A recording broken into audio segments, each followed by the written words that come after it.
Detective Sergeant Fred Cornelius from the Sheriff's Office.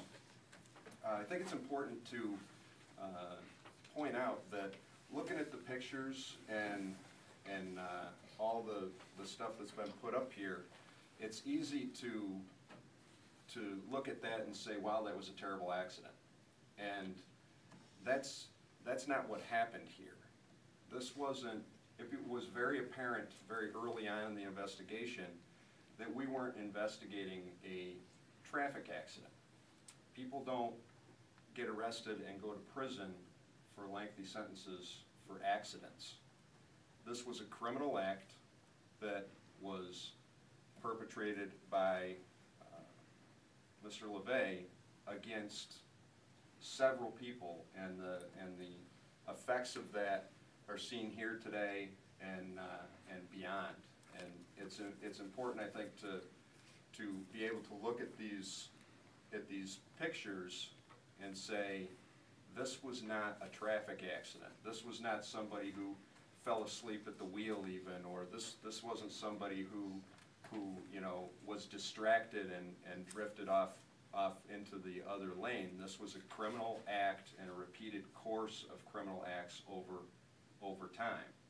And that's the way we investigated it at the Sheriff's Office. That's why there was an arrest. That's why we presented the case to the District Attorney's Office, and they did such a good job of coming up with this resolution. And after all that, shouldn't that resolution stay? Thank you, sir. One of the things that we haven't touched on, it's in the handouts, his harassment, his aggressive beating of Chris's truck with his car went on for about 8 minutes. That's after what had already happened in Onondaga County. This was not a bad decision. This was not an accident. This was a repeated course of conduct that was very aggressive, brutal, and ended with the worst possible results. But they were predictable results. When someone engages in type of a road rage, high-speed activity, that the danger is imminent, and the outcome is almost inevitable with this defendant's actions. And if he's able to sit, move his arms or his feet, he's a danger to this community. He could be behind the wheel of a car again. I have one question for Mr. Corbett.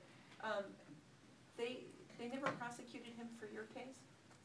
No, they were in 2 separate counties. My accident was in Onondaga County, and Chris's was in Cayuga County, so they couldn't match the paint for. I had indentations on my bumper, but they couldn't match them to any from his license plate.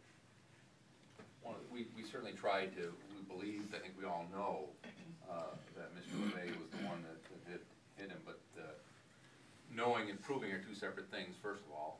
The second part of that, though, is with this disposition, with the 6 to 18-year sentence negotiated, the waiver of appeal, I'm sure that the authorities in Onondaga County, both the district attorney and the police forces over there, all believed, as we believed, that this defendant was never going to be a threat to anyone again, which then begs the question of, do we need to do more? And the sad answer is maybe. If this parole board doesn't deny his release, they certainly do. We do. And the issue is really, what more can we do? Because frankly, had he received the maximum sentence, they could still release him. We could undo what the justice system has done and release him into our community, into Penfield. We heard Christopher's mom talk about people online and their response. Have you heard from just general members of the public about this issue? I've heard from people online, friends of Chris's. Chris had a tremendous number of friends. He was very well liked and thought of it. And the idea that this person who ended his life could get out has been brutal on all of his, not only his family, but his extended family, his friends, the community in general. Yeah, we had an outpouring of people. The online petition, the written petition, are just a small signing of thousands and thousands of people that are frankly outraged at what's going on, that could go on here, that this could happen. Mr. Boodleman, one of the things that hasn't been discussed so far at the press conference is Chris had a very young son and a young daughter, and this has forever changed their lives. It's robbed them of a lot of the innocence of childhood. And robbed them of their father. Yes, And absolutely. the influence that a father has on their children. And that's not lost. As I said, we lost a son, a brother, a father, a friend,